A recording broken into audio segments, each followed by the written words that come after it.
करते थे हम लोग प्रोफेशन के केस में।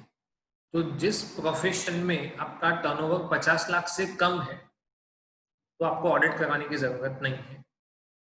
मैंने आपको अजम्पशन बताया कि मेरा इनकम, मेरा रिसिप्ट है 15 लाख रुपए। आपका जो भी टर्नओवर है उसका मिनिमम 50% आपको डिक्लेयर करना पड़ेगा। ओके, अगर आप ऐसा कहते हो कि नहीं मुझे तो 6 लाख ही मेरा इनकम डिक्लेयर करना है, तो एज सच अगर आप ये वाला सेक्शन देखो तो आप बोलोगे कि सर मेरा टर्नओवर तो 50 लाख से कम है, मुझे ऑडिट नहीं करवाना पड़ेगा। बट इसके साथ कपल में एक कंडीशन है कि अगर आपका टर्नओवर 50 लाख से कम है तो आपको मिनिमम 50% इनकम शो करना पड़ेगा। अगर आप वो नहीं करना चाहते हो, उससे कम इनकम दिखाना चाहते हो, तो आपको ऑडिट करवाना पड़ेगा। ट्रेडर मैन्युफैक्चरर में दो लिमिट है, 6% और 8%। प्रोफेशन में केस कितना लिमिट है? मिनिमम 50% आपको अपने रिसीट्स का मिनिमम 50% शो करना पड़ेगा। ओके,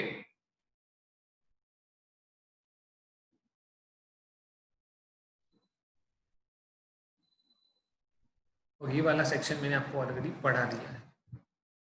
यहाँ पर आपको सेक्शन 44 AD एप्लीकेबल होता है, आप चाहो तो कर सकते हो, और आपका इनकम बेसिक एग्जाम्पशन लिमिट से ऊपर चला जाए तो भी आपको ऑडिट करवाना पड़ेगा। चलो, ऑडिट करवाने का मतलब क्या? उसको बोलते हैं टैक्स ऑडिट। अभी तक हम ऑडिट ऑडिट वर्ड का यूज कर रहे थे, अभी मैं आपको एग्जैक्ट वर्ड बता रहा हूँ। कौन सा ऑडिट करना पड़ेगा? Tax audit.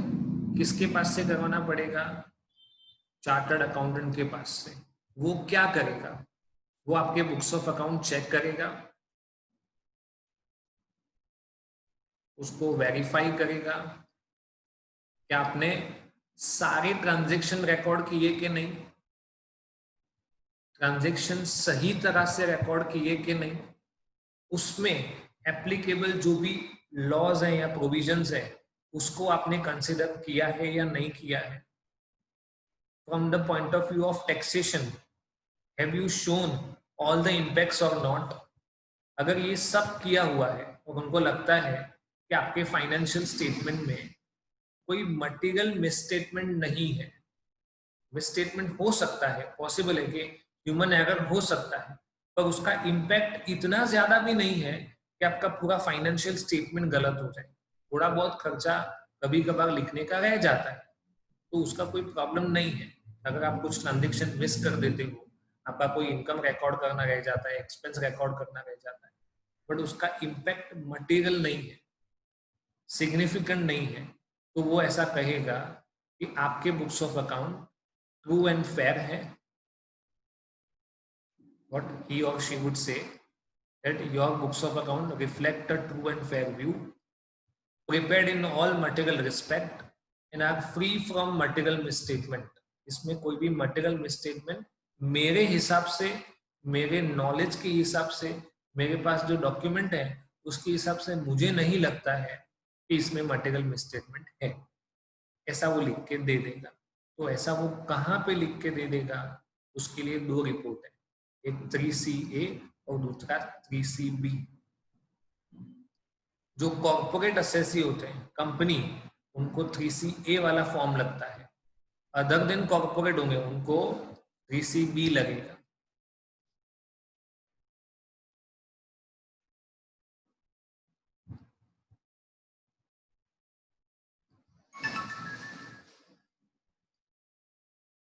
कॉर्पोरेट होगा तो 3CA, अदर देन कॉर्पोरेट होगा तो 3CB।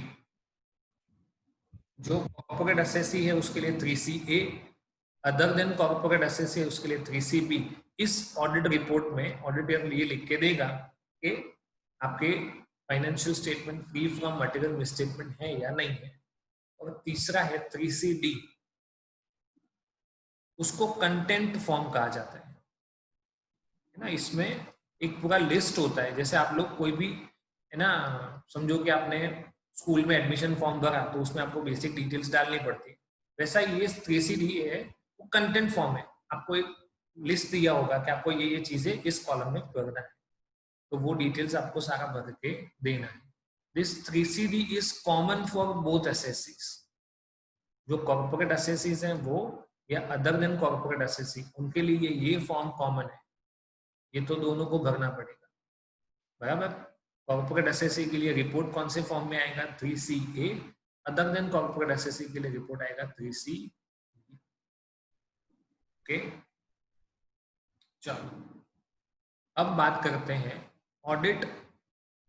Accounts audited under other laws are also considered. Other laws में कौन सा होगा, तो सिंपल है कि कंपनी के केस में इररिस्पेक्टिव ऑफ टर्नओवर, मैंने आपको पहले ये सिखाया कि जिस बिजनेस का टर्नओवर 1 करोड़ से ऊपर जाएगा उसको ऑडिट करवाना पड़ेगा, बट कंपनी के केस में छोटा सा एक्सेप्शन है कि कंपनी का टर्नओवर अगर 1 करोड़ से कम भी होगा तो भी उसको ऑडिट करवाना पड़ेगा।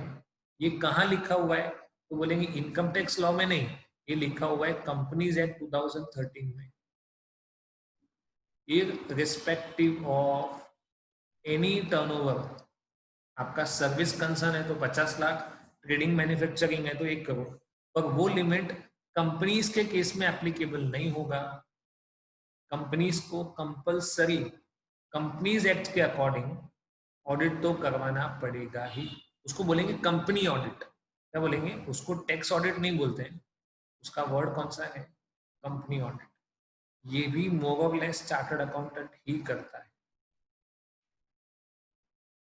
तो अगर किसी सीए ने किसी कंपनी का कंपनी ऑडिट किया है तो that can also be considered as an audit under income tax, क्योंकि चेक तो वही करने वाला है।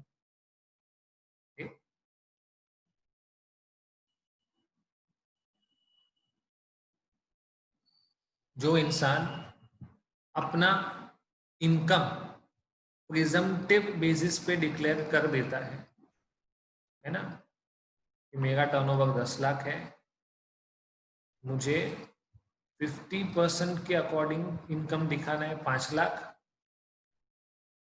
मैंने दिखा दिया 5.5 लाख, बात खत्म हो गई। या तो मेरा टर्नओवर है 70 लाख, मुझे दिखाना है 8% इनकम, मैंने दिखा दिया 6 लाख। ओके, जो लिमिट बताई है उतना या उससे ज्यादा प्रॉफिट शो कर दिया तो मुझे ऑडिट करवाने की कोई जरूरत नहीं है। ऑडिट तभी करवाना पड़ेगा जब आप गिवन लिमिट से भी लोअर परसेंटेज प्रॉफिट दिखाते। स्पेसिफाइड डेट का मतलब मैंने सुबह ऑलरेडी समझा दिया था आपको। So what is a specified date? 30th सितंबर। ये डेट में हर साल कोई ना कोई रीजन की वजह से एक्सटेंशन आता है, बट एक्ट में यही लिखा हुआ है। अभी से बदल जाएगा नए बजट से। ओके, ये 31 अक्टूबर हो जाएगा। क्या हो जाएगा मैं आपको बताऊंगा आगे, जब भी ये आएगा तब क्लियर हो जाएगा। और अगर आपने ऑडिट नहीं करवाया तो पेनल प्रोविजंस भी एप्लीकेबल, कुछ आपको मिनिमम पेनल्टी पे करना पड़ेगा, तो बहुत हैवी होता है, इसके लिए लोग ड्यू डेट से पहले ही ऑडिट करवा लेते हैं।